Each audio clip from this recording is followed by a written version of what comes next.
Karakonam medical college കോഴക്കേസ് വിചാരണ നടപടികളിലേക്ക് 3 പ്രതികൾ കോടതിയിൽ ഹാജരായി ജാമ്യമെടുത്തു. 2ാം പ്രതി ബിഷപ്പ് ധർമ്മരാജ റസാലവും 4ാം പ്രതി സഭാ സെക്രട്ടറി ടി പ്രവീണും ഇന്ന് കോടതിയിൽ ഹാജരായില്ല.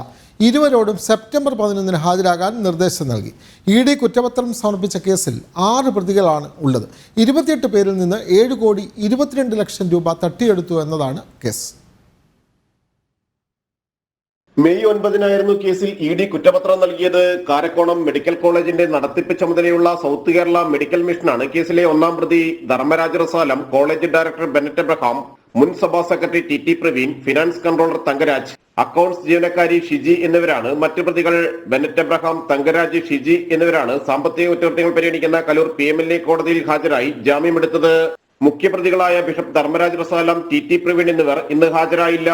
ഇവരോട് സെപ്റ്റംബർ 11 ഹാജരാകാൻ കോടതി നിർദ്ദേശിച്ചിട്ടുണ്ട്. കുറ്റപത്രം സമർപ്പിച്ചതിന് ശേഷമുള്ള ആദ്യ കോടതി നടപടികളുടെ ഭാഗമായാണ് 6 പ്രതികൾക്കും ഹാജരാകാൻ സമൻസ് നൽകിയത്. 28 പേരിൽ നിന്നായി തട്ടിയെടുത്ത 7,22 ലക്ഷം രൂപയിൽ 3 കോടി രൂപ സഭ സൗത്ത് കേരള ഇടവകയ്ക്ക് കൈമാറിയെന്നും ബാക്കി തുക കാരക്കോണം മെഡിക്കൽ കോളേജിന്റെ അടിസ്ഥാന സൗകര്യ വികസനത്തിനായി മാറ്റിയെന്നും കുറ്റപത്രത്തിലുണ്ടായിരുന്നു. പണം നഷ്ടമായവർ പരാതികളുമായി എത്തിയപ്പോൾ 6,27 ലക്ഷം രൂപ തിരികെ കൊടുത്തു. 95 ലക്ഷത്തോളം രൂപ ഇനിയും തിരികെ നൽകാനുമുണ്ട്. 1,508 പേജുള്ള കുറ്റപത്രത്തിൽ ധർമ്മരാജ റസാലം, ബെനറ്റ് എബ്രഹാം എന്നിവരുടെ പങ്കാളിത്തം വ്യക്തമായി പറയുന്നുണ്ട്. 2014 ലോക്സഭാ തെരഞ്ഞെടുപ്പിൽ തിരുവനന്തപുരത്ത് LDF സ്ഥാനാർത്ഥിയായിരുന്നു ബെനറ്റ് എബ്രഹാം. MBA സീറ്റ് വാഗ്ദാനം ചെയ്താണ് കോഴ വാങ്ങിയത്. 2016 മുതൽ മെഡിക്കൽ സീറ്റുകൾ വാഗ്ദാനം ചെയ്ത് തലോരിപ്പണം വാങ്ങിയിരുന്നു. ഓഡിറ്റിംഗിലും സാമ്പത്തിക ക്രമക്കേടുകൾ കണ്ടെത്തിയിട്ടുണ്ട്.